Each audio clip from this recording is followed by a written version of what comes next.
আজ হচ্ছে রবিবার। সকালবেলায় জানলার ধারে দাঁড়িয়ে মনটা জাস্ট খুশি হয়ে গেল এটা দেখেই। ইউকে থেকে আসার পরে প্রথম এই নয়নতারার গাছ আর তুলসী গাছটা নিয়ে এসে মনোজিৎ লাগিয়েছে, আর সেটা থেকেই আজকে প্রথম ফুল ফুটেছে। এখানে দুটো গাছ লাগানো হয়েছিল, একটা থেকে সাদা ফুল হয়েছে আর একটা থেকে জানি না কি ফুল হবে, হলেই বুঝতে পারবো।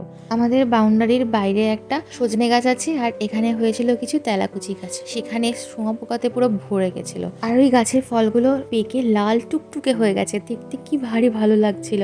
আর 2-3 দিন ধরে দেখছি প্রচুর প্রজাপতি ঘুরে বেড়াচ্ছে এই জায়গাটাতে। জানি না ওই শুঁয়াপোকাগুলো থেকেই হয়তো হয়েছে কিছু প্রজাপতি, কিন্তু প্রচুর হয়েছে। স্নান হয়ে গেছে আর গাছের ফোটা প্রথম ফুলটা নিয়ে এসে ঠাকুরকে পুজো দিয়েছি।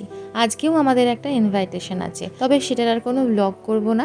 সকালের ব্লগটা করলাম কারণ সকাল থেকে এই যে এত সুন্দর একটা জিনিস দেখলাম, ভাবলাম যে এটা স্মৃতি হিসাবে ব্লগে না রাখলে তাহলে দিনটা সম্পূর্ণ হবে না।